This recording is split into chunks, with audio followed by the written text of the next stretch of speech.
भारतीय संस्कृती ही वेदमूलक आहे। यामध्ये जे ज्ञान आहे त्या ज्ञानाच्या उपासनेतूनच एक दिवस भारतमाता विश्वगुरू होईल। खरं तर वेद हा भारतीय संस्कृतीचा आत्मा आहे आणि विश्व हिंदू परिषदेचे आंतरराष्ट्रीय महामंत्री राहिलेले अशोक सिंघल हे खऱ्या अर्थाने वेदोपासक होते, असे गौरवोद्गार अयोध्या श्रीराम मंदिर ट्रस्टचे कोषाध्यक्ष स्वामी गोविंददेव गिरी महाराज यांनी काढले।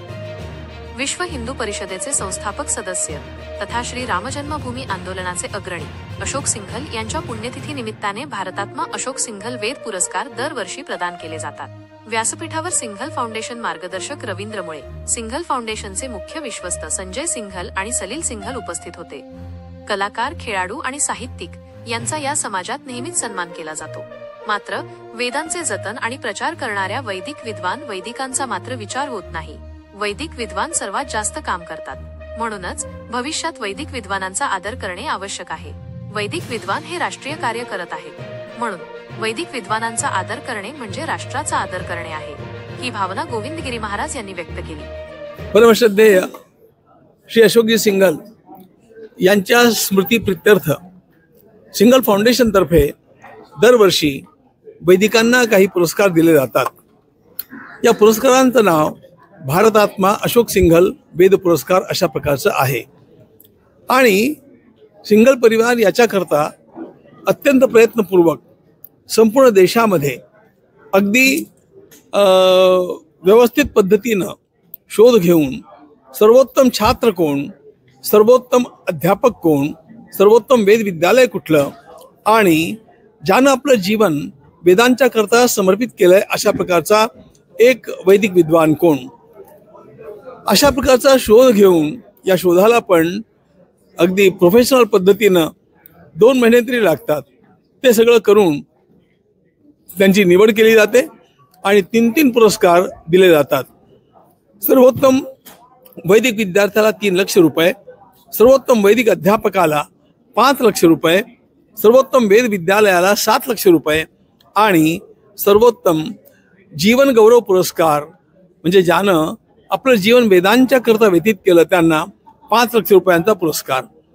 अशा प्रकारच्या पुरस्कारांचा मुख्य हेतू हा आहे की वैदिक विद्येला प्रतिष्ठा प्राप्त व्हावी। हा पुरस्कार गेली 9 वर्ष दिला जातोय। 7 वर्ष राजधानी दिल्लीमध्ये दिला गेला, मागल्या वर्षी अयोध्येमध्ये दिला गेला आणि यंदा हा पुण्यामध्ये दिला गेला।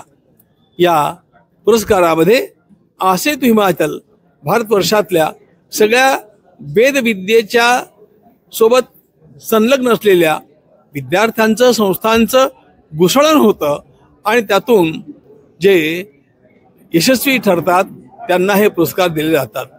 द्वितीय क्रमांक, तृतीय क्रमांक यांना पण हे दिले जातात, पण ती राशी कमी असते, ती उत्तेजनार्थ असते आणि अशा प्रकारे वेदविद्येचं संरक्षण जे मान्य अशोकजींचं स्वप्न होतं ते पूर्ण करण्याकरता हा परिवार झटतो आहे, कार्य करतो आहे।